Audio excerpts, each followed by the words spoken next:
एक बार फिर से आपका हार्दिक स्वागत अभिनंदन करता हूं। हम आबू की धन्य धरा, आबू की गोदी में बचे, अरावली की सुरम्य वादियों से सटे स्थान पाट नारायण भगवान के धाम गिरवर चनार में पहुंचे हुए हैं। ये एक ऐसा सुरम्य द्वार है जिसकी अनुपम लीला है। इस द्वार के गेट को छूते हुए हम अंदर की ओर दस्तक कर रहे हैं। जैसे जैसे हम आगे बढ़ रहे हैं, भाईजान हमारे साथ में चलते हुए हम मंदिर की ओर आगाज कर रहे हैं। ये प्राचीन सुरम्य द्वार, इसके कहते हैं कि गेट की आज भी राजा रजवाड़ों की कहते हैं ऊंचाइयां छूते हुए इतने कहते हैं कि विशाल परकोटे के अंदर हमारा आगमन, हम उस लीला को अपने कहते हैं कि मुख की वाणी से प्रजा के दिलों तक पहुंचाने का काम करते हुए यहाँ की हरियाली, यहाँ का यौवन संसार को एक नई कीर्ति के साथ में सजोता है। बड़े से बड़े झरोके, जीव जंतुओं पशुओं का बसेरा बसा हुआ, हम कहते हैं इन लताओं के अंदर अपने मन को यहाँ पे लगाए हुए हैं। यहाँ पे आप जो सामने दिख रहे हो इस बगीचे में, वो आपको कहते हैं कि यहाँ पे जितनी भी आयुर्वेदिक कहते हैं कि जितनी दवाइयाँ उपलब्ध होती है, तो उसका प्राचीन से प्राचीन व्यू आपके सामने रखा हुआ है। जो कहते हैं यहाँ पे हर प्रकार की प्राचीन दवाइयाँ उपलब्ध होती है। यहाँ पे हम जैसे जैसे आगाज कर रहे हैं तो फवारों के रूप में यहाँ की झलकती ऐसी सुनहरी रोशनियों को हम दिलों में आगाज करते हुए यहाँ रहने के लिए ऐसी पर्याप्त व्यवस्था है जिसे हम हृदय से स्वीकारते हैं, नमन करते हैं। और ये ऐसा सुरम्य द्वार जो सामने की ओर है, इतना विशाल है कि हम देखते हैं तो हमारी कहते हैं कि सिर से पगड़ी भी नीचे गिर जाए। और इस द्वार के ऊपर कहते हैं कि 2100 किलो वजनी घंटा लगाया हुआ है। उस घंटे को भी हम नमन करते हैं क्योंकि ये आस्था की स्थली है। महर्षि श्री वशिष्ठ आयुर्वेद औषधालय को भी हम नमन करते हैं।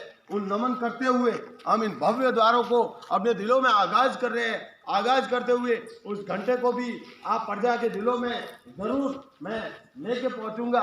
इतना सुरम्य ये घंटा, 2100 किलो वजनी यहाँ रहने की व्यवस्था, और उसके साथ साथ में हम धीरे धीरे अपने कदमों को बढ़ाते हुए उस मंदिर की ओर आगाज करते हैं। मैं देवनारायण भगवान पाटेश्वर अपने पाट नारायण भगवान को नमन करता हुआ इन सीढ़ियों के अंदर और भगवान के चरणों की ओर अपना सिर झुकाने के लिए जा रहा हूँ। जैसे जैसे हम मंदिर की ओर आगाज कर रहे हैं, हमने अनेक यहाँ से परम भक्तों से आशीर्वाद प्राप्त किया और हम जैसे जैसे मंदिर के मुख्य पाठ की ओर जा रहे हैं, हमें कुछ अलग ही यहाँ पे रोशनी का सुखद संसार हो रहा है। जय हो। एक बार फिर से हम जय जयकार करते हैं। ऐसी सुरम्य शोभा मैंने दिल में आज सजोई, मैं स्वयं पवित्र हो गया कि कौन सी धरती का मेरा आगमन हुआ है। मैं स्वयं कहते हैं कि भगवान से आज आ मिला और भगवान की कृपा में मैंने आज एक ऐसा भजन करके अपनी वाणी में सुखद अनुभव किया। उस सुखद लीला को मैं अपने दिलों में आगाज करते हुए जैसे जैसे पाठ नारायण भगवान की ओर अपनी महिमा को लेते हुए अग्रसर हो रहा हूँ, उसी कहते हैं कि लीला को दिलों में सजोते हुए ये पाट नारायण धाम का पौराणिक इतिहास जो आपके सामने अम्बरीश ऋषि की पटरानी के साथ में जुड़ा हुआ, वो इतिहास को मैं नमन करते हुए परमात्मा की गोदी में स्वयं कहते हैं कि धीरे धीरे अपने चरण धुरियों को बढ़ाते हुए जा रहा हूँ। प्रभु आपकी लीला स्वयं कहते हैं ये अनुपम लीला रही हुई है।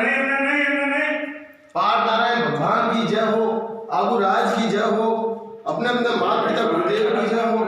हम नमन करते हैं प्रभु जी को और नमन के साथ साथ बोलिए पाट नारायण भगवान की जय। ये ऐसी अनुपम मूर्ति है, ऐसी अनुपम लीला है कि इस लीला में कहते हैं कि स्वयं कृष्ण की ही लीला समाहित है, लक्ष्मी की लीला उनके साथ में नहीं है, इसलिए इन्हें पाट नारायण भगवान के रूप में जाना जाता है। धीरे धीरे हम मंदिरों की लीला और भी आपके सामने नरोताजी कर रहे हैं। उसके साथ साथ में हम आपको यहाँ के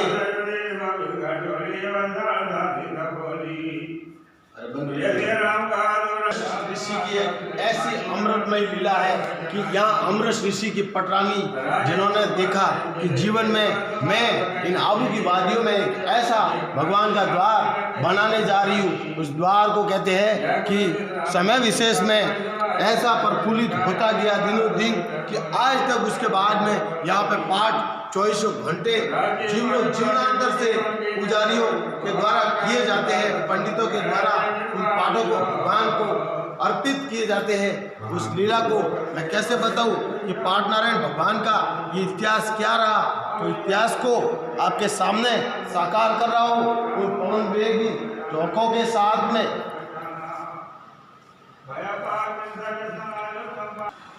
तो इस मंदिर का भाई लोगों, इस मंदिर का इतिहास इस प्रकार से आगे बढ़ता है कि उसी अम्बरीश ऋषि के वंशज राजस्थान, गुजरात, महाराष्ट्र और आंध्र प्रदेश में आज भी कहते हैं चलायमान है।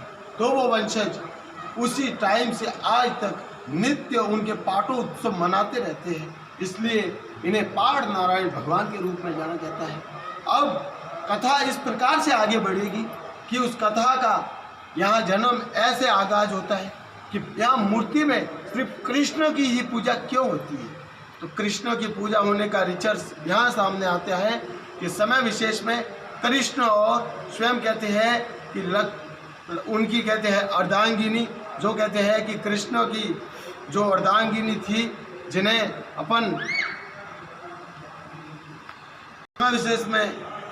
समय विशेष में ऐसा इतिहास आगे बढ़ता है कि वो विष्णु भगवान ने उन्हीं की अर्धांगिनी लक्ष्मी को श्राप दे डाला कि तू समय आने वाले युग में कहते हैं कि घोड़ी रूप में इस धरती पे आएगी और तू गोमती नदी के ऊपर कहते हैं घास फूस को चरती रहेगी। और उस कहते हैं कि बेखौफ जो श्राप को देख के वो कहते हैं लक्ष्मी माता भगवान कहते हैं विष्णु से नमन करती है कि प्रभु मेरे को ऐसा श्राप क्यों दिया। तो उन्होंने कहते हैं कि उसी टाइम से उन्हीं गोमती नदी के ऊपर स्वयं कहते हैं एक पैर पे खड़े रह के भक्ति करना प्रारंभ किया। समय विशेष में यही लीला भगवान शिव को पता चल गई कि प्रभु आप ऐसे क्या कर रहे हैं, इस लीला को आप शांत कर दो और उस श्राप से कहते हैं कि लक्ष्मी माता को मुक्त कर दो। तो उन्होंने बोला कि यदि ऐसा करने से मैं पापों से मुक्त हो जाऊं तो इसी में मेरी भलाई रहेगी। तो उन्होंने उस लीला को करने के लिए कहते हैं कि स्वयं एक समय उन्होंने घोड़े अश्व का रूप धारण किया और उसी जो कहते हैं कि घोड़ी जो लक्ष्मी का रूप थी उनके साथ में संभोग किया और संभोग से एक कहते हैं कि बाहुबली अर्जुन का जो जन्म होता है और अर्जुन ने कहते हैं कि हर जगह पे हाहाकार मचा दिया। जो परशुराम के पिता होते हैं उनके साथ में अनहोनी घटनाएं घटित की। तो जमग्नि ऋषि ने पुत्र को बुलावा किया और उसी पुत्र ने बोला कि मैं संसार सृष्टि से राजपूत समाज का नाश कर दूंगा। 21 बार की कसम खाई थी, उस कसम को पूर्ण करने के लिए उन्होंने कहते हैं कि क्षत्रियों का 21 बार इस धरती से खात्मा कर लिया। जब खात्मा हो गया तो राज आ गया ब्राह्मणों के पास में। फिर ब्राह्मणों से कहते हैं कि इस धरती की गादी को स्वयं संभाल न पाने के कारण यहाँ का राजतंत्र व्यवस्था उथल पुथल होने लगी। तब उन्होंने देखा कि अब ये राज्य कैसे कायम होगा।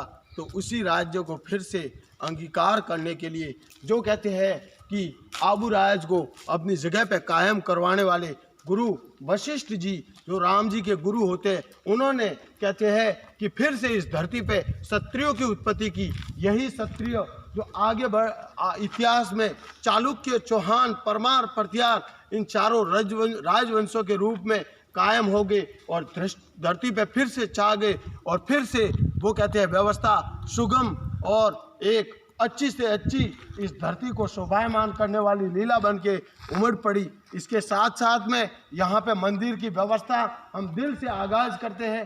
सुगम व्यवस्था, यहाँ पे गायों की पर्याप्त कहते हैं कि संख्या है। जिन गायों से जितना भी कहते हैं खाद्य सामग्री उन्हें यहाँ प्रजाजन चाहे उतनी भेंट करता है और उनसे जितना भी प्राप्त होता है पेय पदार्थ, वो यहाँ पे जितने भी श्रद्धालुगण आते हैं उनकी सेवा साकरी में लगाया जाता है। तो हम जाते हैं उस गौशाला में, और आपको भी उस गौशाला के जो भी बछड़े वगैरह है उनसे आपको हम बताएंगे।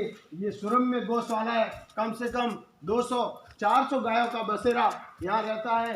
ये गायों के रहने की उत्तम व्यवस्था, यहाँ पे सुखद वातावरण को हम दिलों में आगाज करते हुए इस पाठ नारायण भगवान की जय जयकार करते हैं, क्योंकि ऐसे सुरम्य द्वार धरती के ऊपर बसे होना ये स्वयं कृष्ण की लीला है। एक अनुपम आवेगों का यहाँ पे वास होता है। हम उस लीला को अपने दिलों में अर्पित करते हुए और पाठ नारायण भगवान की जय जयकार करते हुए हम फिर इस मुहिम को इनके चरणों में अदा करते हैं और अपनी वाणी को विराम देते हैं। बोलिए पाठ नारायण भगवान की जय हो।